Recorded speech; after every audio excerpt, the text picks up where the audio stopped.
My name was Nora Fairbank when I stepped off the train at Sweetgrass, Wyoming Territory in the spring of 1882, and it has been Merrell for the better part of 50 years since. And on that windy morning I wore a gray half veil pinned to my bonnet, and I had worn it, or one like it, every single day for 11 years. And I want to begin with the veil, because the whole of my life turned on the moment a man lifted it.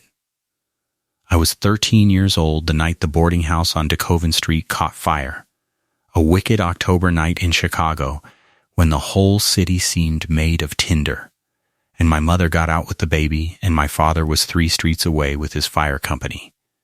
For he was a volunteer of the old Pioneer hook and ladder and proud of it, and in the counting on the sidewalk we came up one short, and the one was my little brother Charlie, 6 years old, asleep in the back room on the 3rd floor. I have never once, in 50 years of being asked, been able to explain why it was me who went back in. I do not think there is an explanation. I think there are only 2 kinds of people when a house is burning with a child inside it, and you do not learn which kind you are until the night itself asks you. And the night asked me, and I went up a staircase that was already breathing smoke like a living thing.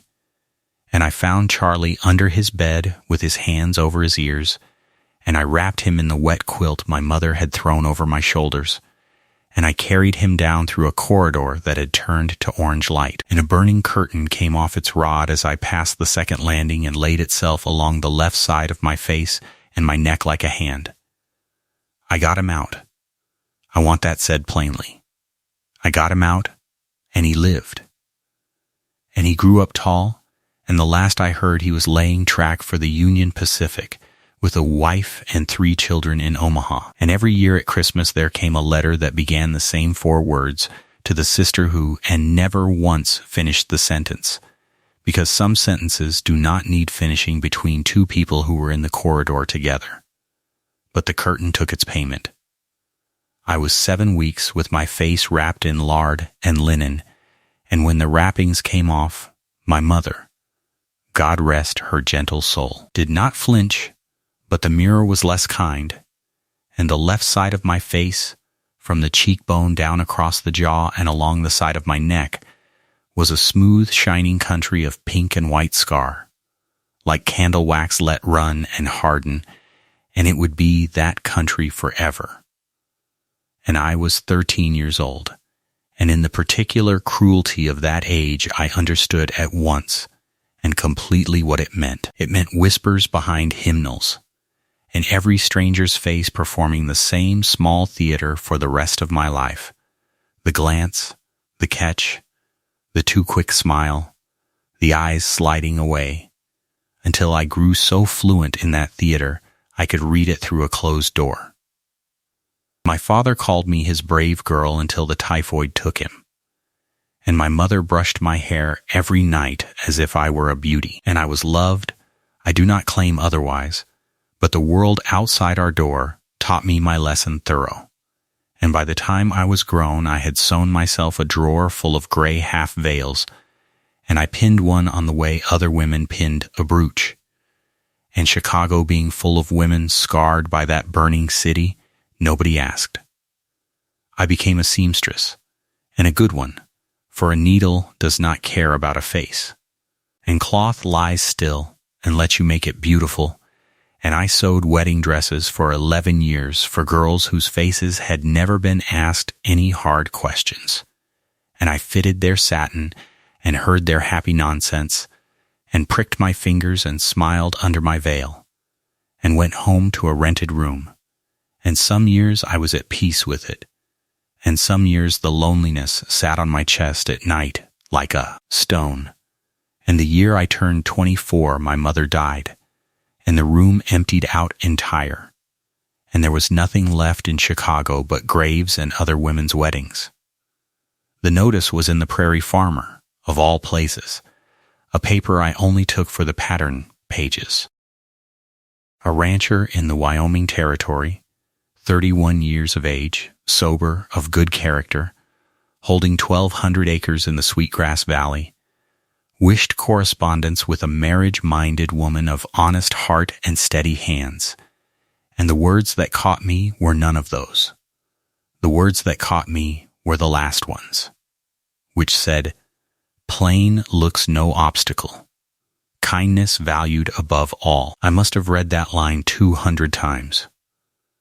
I sat in my dead mother's chair with the paper on my knee, and I thought, "Plain looks," he says. He is imagining a thick waist or a crooked tooth. He is not imagining me. And I nearly did not write. And then I thought of the drawer of gray veils and the 40 more years of other women's weddings, and I got out paper and ink, and I wrote to him. And I was honest in that letter about everything on this earth except the one thing. I told him I was 24 and a seamstress and strong, that I could cook plain and keep books and doctor a fever, that I had nursed my mother 2 years and buried her decent, that I did not chatter and did not scold, and that I would come to the territory if he would have me. And when he wrote asking for my likeness, I did the thing I am neither proud nor ashamed of. I went to the photographer, and I sat with the right side of my face to the lens, the smooth side, my whole unburned profile clean against the light. And I sent him that, and it was true as far as it went, and it went exactly half of the way. His name was Asa Merrill. His letters came in a big, square, careful hand, the hand of a man who had learned his letters late by lamplight and meant every one of them. He did not flatter, and he did not bargain. He wrote about the valley, the light coming down the sweetgrass hills of an evening, the cottonwoods along his creek, the mare that would open any gate ever latched. And in the third letter he wrote a thing that undid me at my own table. He wrote, "I will tell you the truth of why I advertise.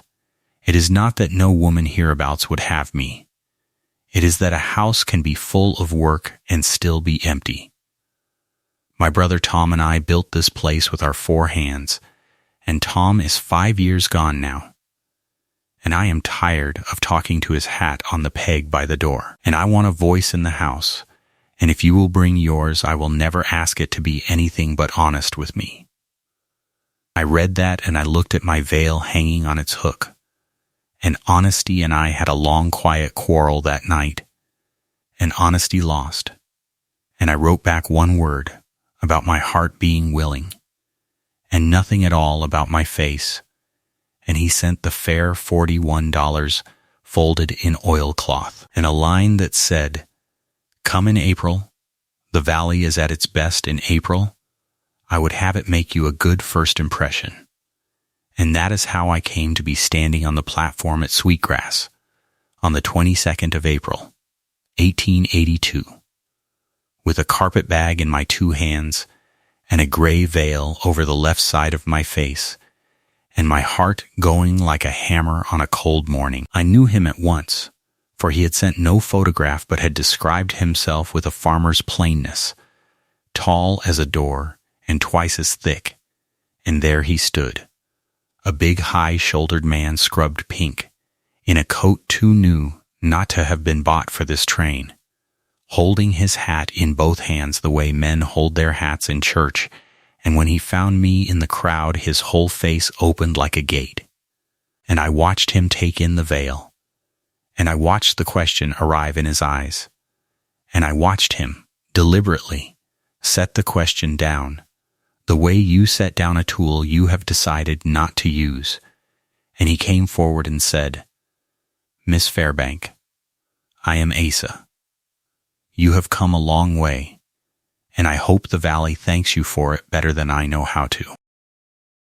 The wind off the platform was tugging at my veil the whole time he spoke, lifting the hem of it an inch and dropping it, an inch and dropping it, and I held it down with 2 fingers as if it were a hat brim, and if he noticed he gave no sign, and he took my bag and handed me up to the buckboard as if I were made of eggshell, and we drove out through the town, which was one street of raw pine buildings with the mountains standing over it, and out along a creek lined with cottonwoods just breaking into leaf. And he talked when I asked, and was quiet when I was. An easy quiet you could live in, and the valley kept his promise. All green and gold under a sky so big it bent at the edges, and I sat beside this kind large stranger in the finest country I had ever seen, and was sick to my stomach the entire 9 miles. Because every turning of the wheels brought me closer to the moment there would be no wind and no gray silk between my face and the bargain he thought he had made. His house sat on a rise above the creek, with a porch running the whole front of it, and a lantern hung by the door already lit against the coming dusk. And he had scrubbed that house. You could smell the lye soap and the fresh whitewash. And on the table there was a jug with wild blue flag iris standing in it, picked that morning by hands that did not know if a woman would like iris, but had hoped. And I saw all of it, and everything I saw made the stone in my chest heavier, because it is one thing to deceive a bad man or a careless one, and it is another thing entire to stand in the clean house of a good one and watch him set a chair for you. He gave me the bedroom and took the lean-to for himself without being asked, and at supper, which he cooked and apologized for twice, he laid it out as gentle as terms can be laid. The preacher rode circuit and would be through on Sunday, 5 days off, and if I found the place or the man not to my liking, I was free as air. The fare was a gift and not a debt, and no hard feelings would follow me home, and I nodded and thanked him and could not eat. And he saw I could not eat and said nothing about it, only wrapped the biscuits in a cloth in case I should want them in the night.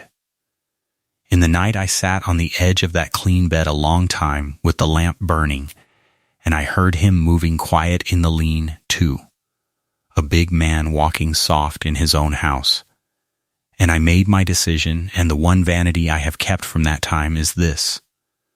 I did not get caught, I confessed. 5 days was nothing. He would see me in 500 lamplit evenings, in sickness, in childbed if God was generous. There was no veil in the world wide enough to cover a marriage, and worse by far was the theft of it. For I had read 40 of his words for every one I sent, and the man in those letters had asked one single thing of me, a voice that would be honest with him. And I had come 1,000 miles to give him the voice and withhold the honesty. So in the morning I rose before the sun and made the fire and had biscuits going and eggs and the coffee boiled when he came in from the milking. And he stopped in the doorway with the pail in his hand and looked at the laid table like a man looking at a picture in a shop window, something fine meant for other people. And I stood by the stove in the full gray light of morning with my hands folded, and I had left the veil in the bedroom, pinned to the bonnet, on purpose. But I had turned so my right side was to him, the way I had sat for the photographer. One last coward's minute, and I said, Mr. Morrell, before you sit down, there is a thing I have to show you, and then you may want your fare back. And there is a train east on Thursdays, I asked at the depot. And he set the pail down slow and said, Nora, nothing in this house wants its money back, but say what you need to. And I turned and faced him square. The whole left side of me in the window light, the shining wax-run country of it, cheekbone to jaw to the collar of my dress, 11 years of gray silk lying pinned in the other room. And I made myself watch his face while he looked, because I had earned the watching. And I said it plain. This happened when I was 13. It will never be otherwise. The photograph I sent was true, but it was only half of me. And you are the first stranger to see the other half in 11 years. And I am sorry for the deceiving. You asked one thing of me, and I failed it before I came. And I will not hold you to a bargain you made with half a face. And Asa Morrell stood there in his own kitchen, with the morning light between us, and his face did the thing I had watched 10,000 faces do, the glance, the catch, And then it did a thing I had never watched a face do in all the 11 years. Not once. It came back. His eyes came back and settled on the scar. Not sliding off it, not pinned to it neither. Just resting there, the way you rest your eyes on weather. And what climbed into them was not pity. And God knows it was not disgust. It was something I had no name for that morning and have spent 50 years learning the name of. And he crossed the kitchen slow. And he raised one big hand the way you raise a hand to a spooked colt asking leave the whole way. And I did not move. And he laid 2 fingers, just 2, soft as a moth, against the burned side of my jaw, the side no living soul had touched since my mother brushed my hair, and he tipped his head a little and said, quiet as a man says grace, there you are. Just that. Like I was someone he had been looking for through a crowd, and had found. And then, because he could see I was going to shake apart, he pulled out a chair for me at my own laid table and sat me down and poured the coffee. And he told me about Tom. They had raised the barn together the summer of '77, he and his brother, 2 Merrill boys against the world. And in the February of that winter, with the stock shut in against a blizzard, a lantern went over in the straw. And Asa was in the house and Tom was in the barn. And by the time Asa was across the yard, the barn was a furnace with a door in it, and the horses were screaming. And Tom got the bar off the big door and the stock out through the smoke. All of it. Every head. And the roof came down on him at the threshold. And Asa took hold of a burning door timber with his 2 bare hands and could not shift it. And his brother died 12 feet from him with the snow coming down into the fire. He said all this level and slow with his eyes on the table, and then he turned his hands over and laid them palm up on the boards between us. And I looked, and I had already seen but had made nothing of it. The palms of both his hands were smooth and shined and hairless, scarred the very same country as my face, wax let run and harden, 5 years old. And he said, the man you were fearing to show that scar to has been wearing his own since '77. And I will tell you what I know about burns, Nora, and it is the one thing I know that I would carve over the door of the church if they would let me. A burn is not a spoiling. A burn is a receipt. It is the mark the fire writes down to say what it took and what it did not get. And mine says the fire took my brother and did not get his horses, because he would not let it. And yours, by your own telling this morning, says the fire took half your face and did not get your brother, because you would not let it. And if I am reading the 2 of us right, then between this face of yours and these hands of mine, that is 2 receipts for the same kind of debt. And I would sooner marry the woman who walked into the corridor than any smooth-cheeked girl who has never been asked to. And then he said, and I have laughed at it every year for 50 years, but Thursday's train will be along regardless. And a woman ought not to decide her whole life before her eggs are cold. Eat your breakfast. We were married that Sunday on the porch, because I wanted the sky for a roof, by a circuit preacher with dust still on his boots, and I stood up in the April light with no veil, barefaced to the mountains and the man and God. And when Asa came to the vow where he promised to cherish, he did not say it to the church air the way bridegrooms do. He turned and said it directly at the burned side of my face, deliberate, so there could never be a question afterward of what had been included. And the preacher, who had seen everything twice, wiped his eye with his thumb like it was trail dust. But I will not pretend the valley was the porch. Sweetgrass was 1 street and 40 families, and a new bride is inspected freight. And there was in that town, as there is in every town, a woman who kept the tally, a Mrs. Ostrander, wife to the man who owned the mercantile, and the first market day I came in barefaced, having promised myself I was done with gray silk, I heard her say it. She did not even trouble to lower it much. There is the bride Morrell sent away for, sight unseen. And now he is seen, poor man. They will be calling it the Branded Bride's Place before the year is out. The Branded Bride. It went around the way such things go around, half the valley in a week, and there were market days I sat in the wagon and put the old veil on before we came down the hill, and Asa never once told me to, and never once told me not to. He only said, when I asked if it shamed him, "The folks in that town are good folks who have not had their night in the corridor yet, and a person who has never been asked the question thinks courage looks like a parade and cannot yet see that it looks like your face. They will learn or they will not," he said, "and either way there will be supper at our house." It was 2 summers on that the valley had its night, only it came in the day. The August of 1884 came in on a drought the old men still measured other droughts against 40 years later. 6 weeks with no rain, the creek down to a mutter. The hay got in early, and the whole valley cured to yellow tinder with the wind out of the southwest day after day like a bellows.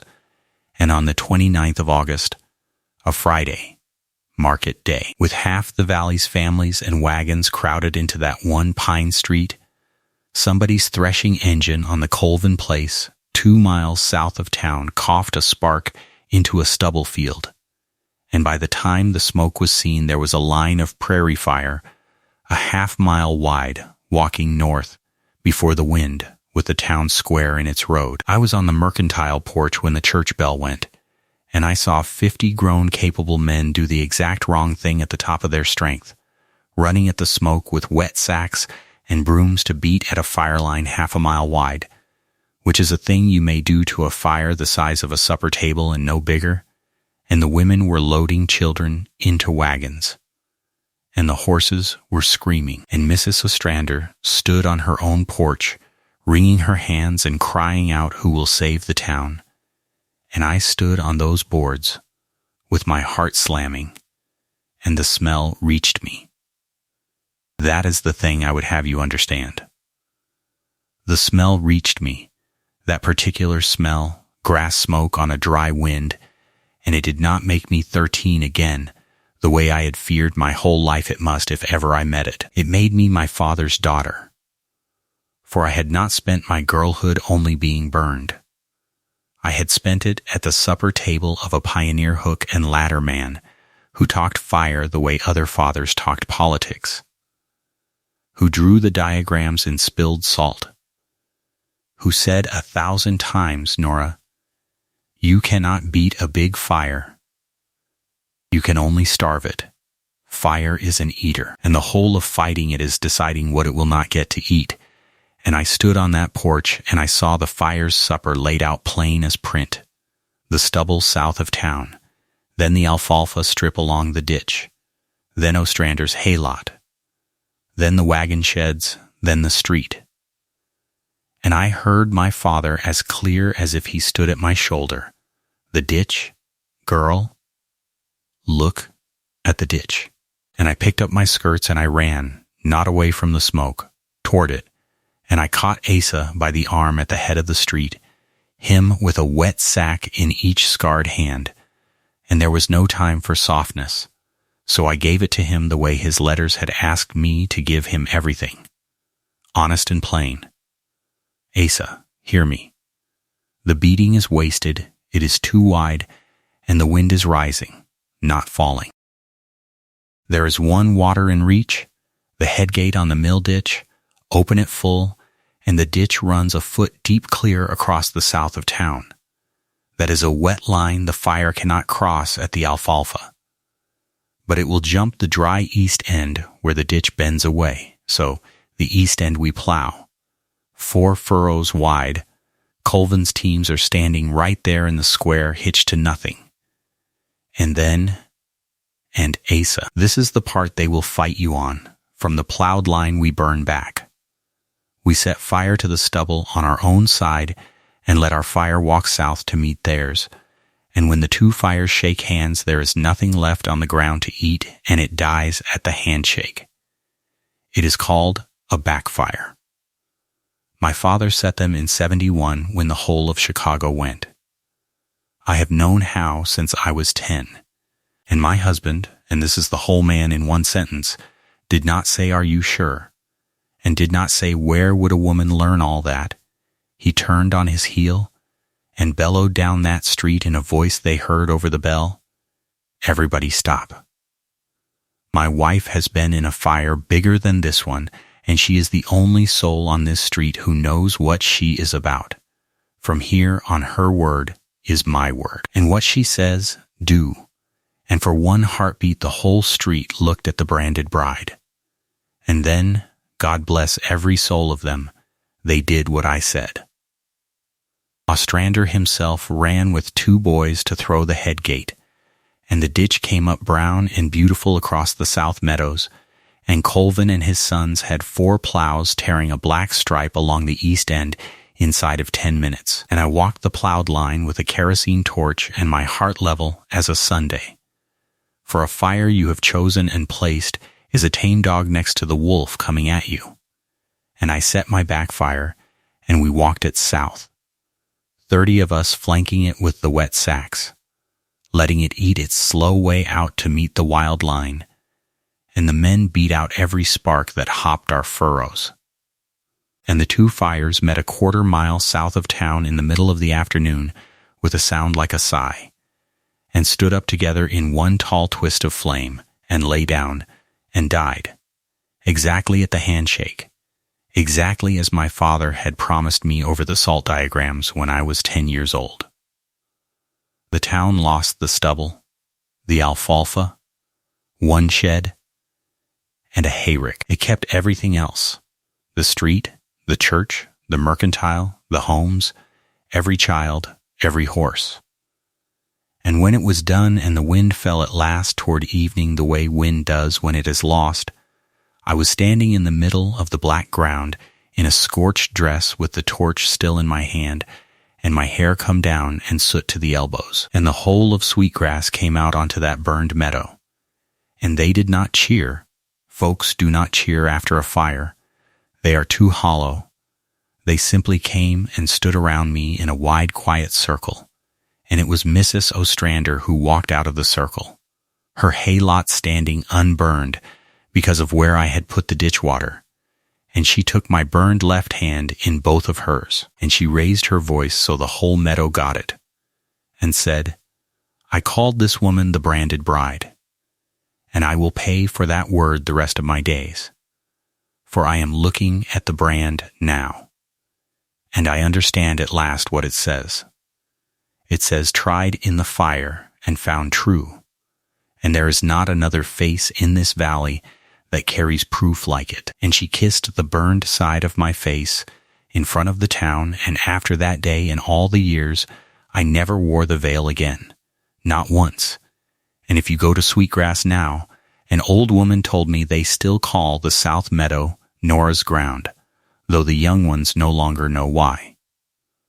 We had 39 years, Asa and I, 3 children, 2 boys and a girl, all born in that house above the creek, all grown now with gray coming in, and a valley's worth of evenings on that porch under the lantern he never once let go dark.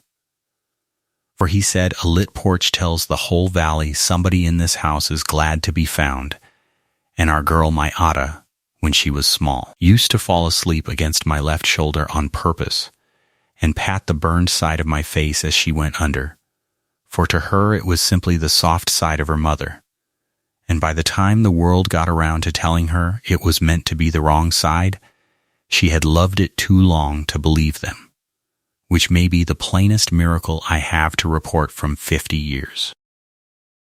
Asa went in the spring of 21, quick and kind his heart, in the barn he rebuilt on the print of the one that took his brother, and I sat with him at the last, and the last thing he did in this world was raise up his scarred right hand, the receipt hand, and lay it where he had laid 2 fingers the first morning in the kitchen, along the burned side of my jaw. And he said the same 3 words he said that morning, "There you are." And then he was gone, and I have thought about it every day since. How the first thing he ever gave me and the last thing he ever gave me were the same thing, which was the plain fact of being found. I am old now, and I sit on the porch of an evening under his lantern, and once in a while a young woman comes up the hill carrying something the way I carried the veil. A mark, a stammer, a sorrow she has been taught is the whole of her price. And I tell her what the fire taught me and the man confirmed. The world will read your scar like a warning, child. And it is not a warning. It is a map. The map of the one night you were asked the question and answered it right. And you will know the one worth having, because his eyes will come back. They will catch, everyone's catch, but his will come back and rest on you easy as evening, and he will say some small thing. It will not be poetry. It will be 3 words in a kitchen with the eggs going cold. And they will mean, I know what the fire took from you, and I know what it did not get. And it is the part it did not get that I have crossed my whole life to find. There you are. That is all love ever says when you boil the poetry off of it. There you are. Found at the depot, found in the kitchen, found on the black meadow with the torch still smoking, found on the last morning by a scarred hand on a scarred cheek. The fire wrote on me when I was 13, and for 11 years I believed the writing said ruined, and I crossed 1,000 miles under gray silk to learn it never said any such thing. It said proof. It said receipt. It said, this one went into the corridor and came out carrying the child. And to every woman who is reading her own mark tonight by lamplight and believing the world's translation of it, I leave the whole of what 50 good years came to, which is this. You are not the thing the fire took. You are the thing it could not get.